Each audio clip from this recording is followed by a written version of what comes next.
Pondercast is powered by listeners just like you who give us a small monthly donation through Patreon. Please go to patreon.com/Pondercast and consider giving a small monthly bit of money to the content that you like to listen to. Okay, let's go. Let's Pondercast.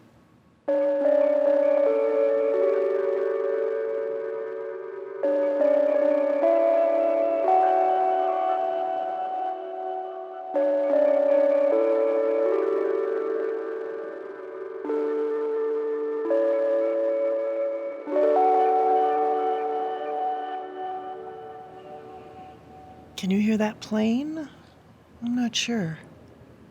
This is an episode about summer, and so I'm sitting outside in the backyard.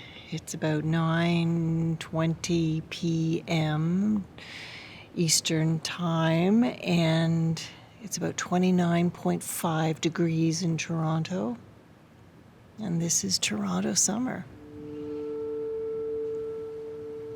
We all have an entire memory bank about summer.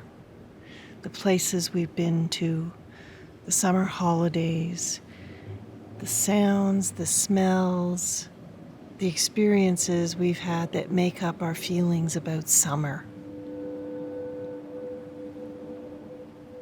So this is an episode that hopefully will transport you to the places that mean something to you and the memories that scream summer.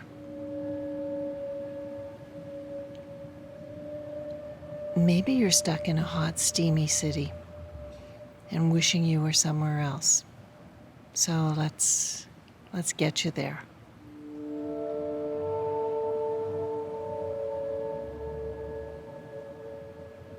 Summer vacations. Family summer vacations. I always felt, as a mother with young children, that it was only in the summertime, when we all got to go on summer vacation, that the family got back on track. That all that undisturbed time spent together change things.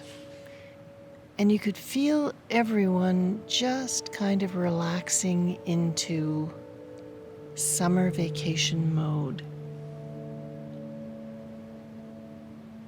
Every day felt like a Saturday.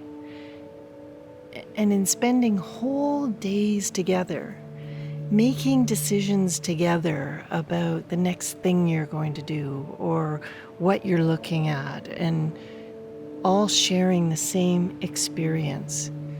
So you'd get a 4-year-old reaction to something and a 10-year-old reaction and then a mother and a dad reaction, and everyone seemed to be on equal footing. Everyone's on equal footing in a summer vacation. You're all experiencing something new for the first time.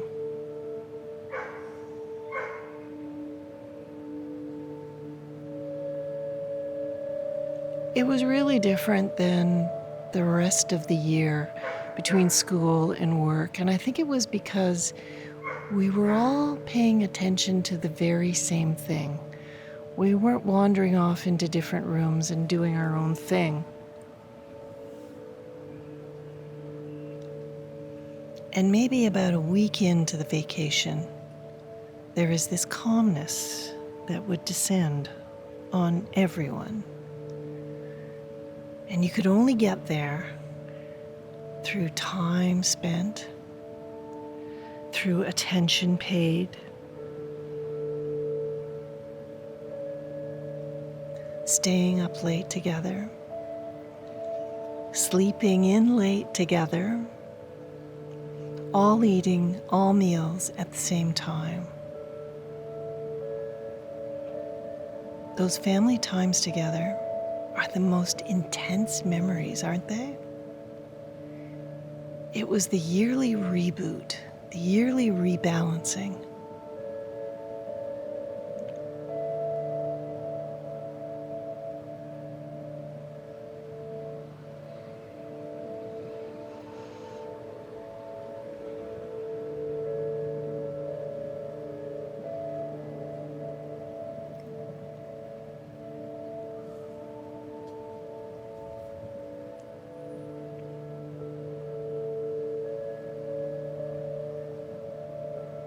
As a kid, I remember going to cottages and being confronted with nature in a way that I'm not getting tonight here in the city. Can you hear the car alarm? Ay, ay, ay, it's hot. Being thrown into nature in a slightly unsettling way. Hiking through fields as a young kid, tall grasses freaked me out. Meadows freaked me out. What was in there?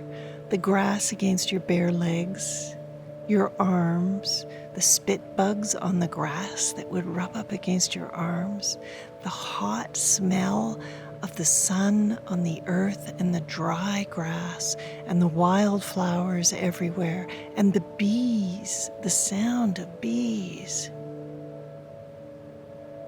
And feeling out of my element in this field. I can still feel the grass against my legs. And that sweet, grassy smell of summer.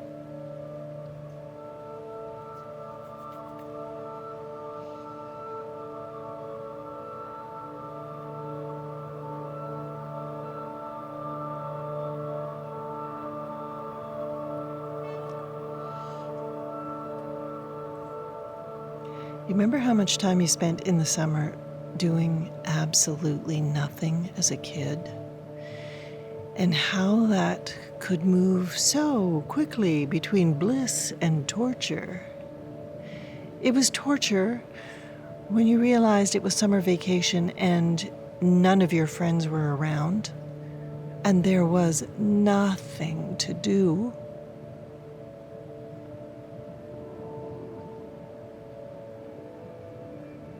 And you found yourself disappearing down into a cool, dark basement during the day to watch television and feel sorry for yourself.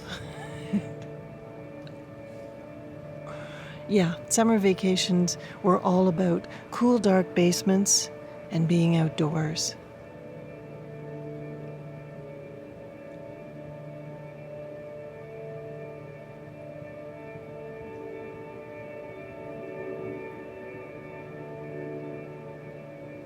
But then there was the bliss of something as simple as a hammock.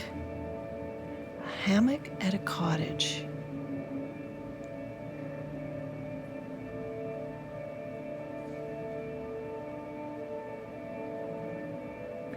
Let's face it, the hammock is perfection. The hammock is probably one of the best things ever invented. Every cottage needs a hammock. And everyone needs a little brother who will make the hammock swing back and forth for them ad nauseum. And then one year the little brother says, "Screw that, I'm not doing that anymore." And so you rig up a rope between a branch of a tree and the hammock so that you can pull that rope and swing yourself. Wouldn't a hammock go good now? And forget the little brother. That might ruin it for you. But just a hammock. And then you add the sound. You add the location. Is it by a lake? Is it by a river? Is it out in a backyard between two apple trees? And what do you hear?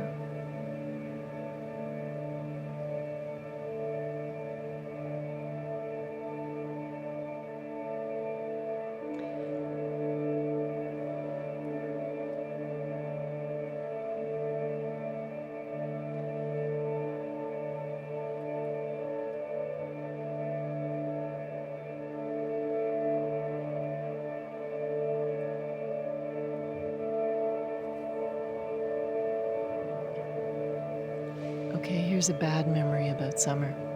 Remember the first summer that you had a full-time job? and how you moaned and complained about having to get up every morning early and get to work. And that feeling that like your summers had been ruined. Your summers had been taken away from you, ripped untimely. The imposition of having to work goes against everything in your brain that you know about this time of year. It's supposed to be free time.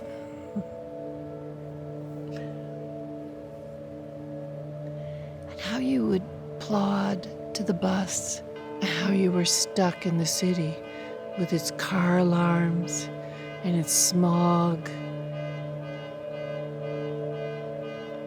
Hearing about your friends taking off, going other places, and resenting this job so badly and putting your parents through hell as they tried to get you out the door to get you to that damn job.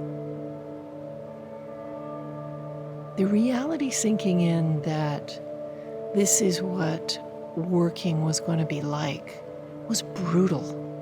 That first summer of the job was probably not shit hot either, right? Probably one of the worst jobs you ever had. What a way to lose a summer. Oh. And the paycheck was pretty miserable too. Was it worth it? Think of what you gave up. Welcome to the adult world.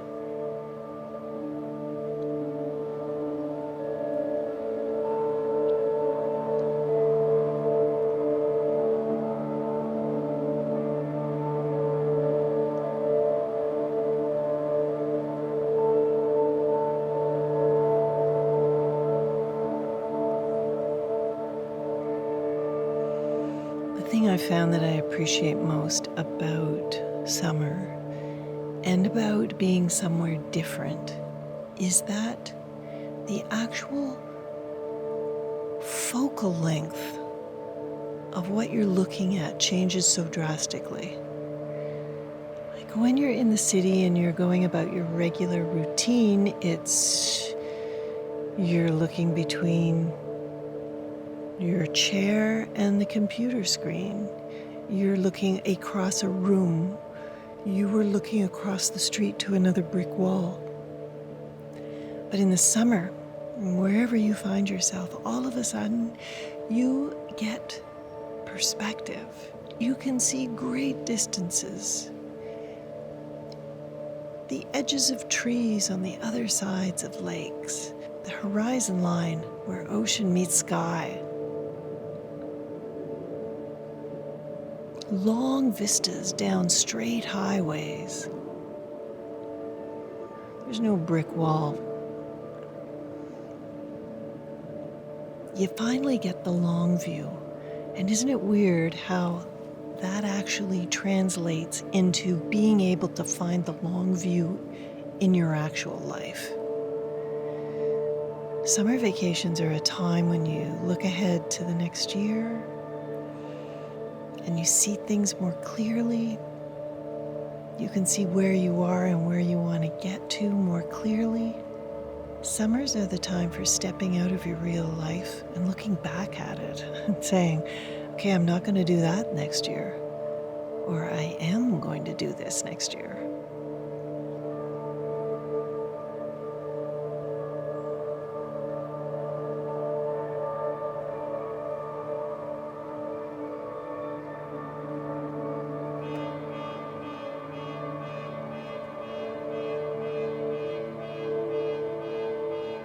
Whenever that goes off, I feel like the temperature rises about 3 degrees.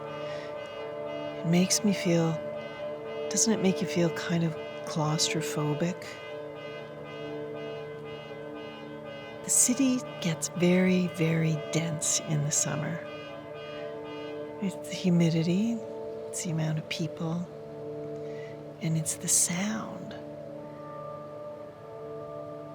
There is a hum underneath all of this stuff that I'm hearing that is just AC hum. The city is just vibrating with air conditioners. And planes. The color is just about left the sky now. In that long view, I can't leave out the sky, because I think more than anything else, those are my memories of summer. It's clouds and sunsets and sunrises and stars. Talk about getting the ultimate perspective, looking as far as you possibly can. It's staying up late. It's being huddled in a blanket somewhere on a porch watching a rainfall, a thunderstorm, a hailstorm. It's just having the time to be able to pay attention to the sky.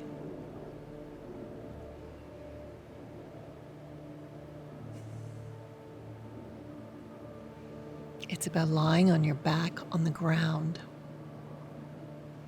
in a field, on a beach, on a dock, and contemplating the clouds.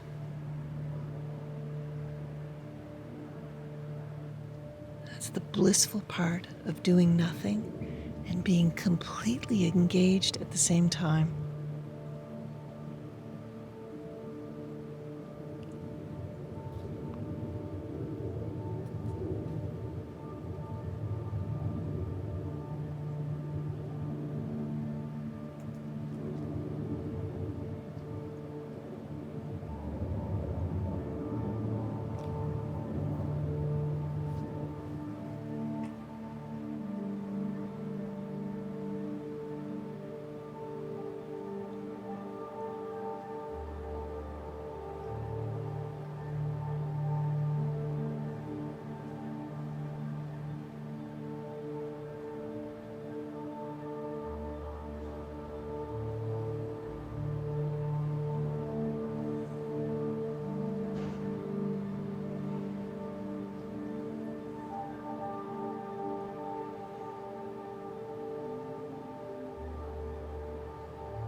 So what's the sky doing tonight? Where you are? What's your summer sky? Mine's just about done. The stars are coming out. The mosquitoes are coming out. The planes are heading east from Pearson. This is what I try to remember in February, is this ability to be sitting outside in the backyard in the summer.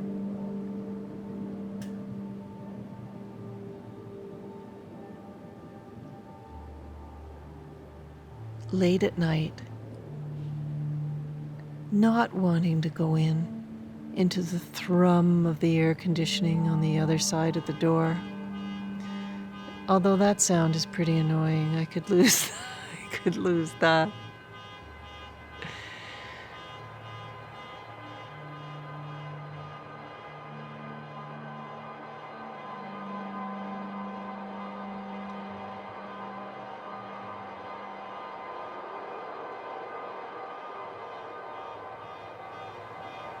Joshua will do something with that sound, I'm sure. And right about now you think, I better get to bed. I gotta work tomorrow. Have a great night and have a great day.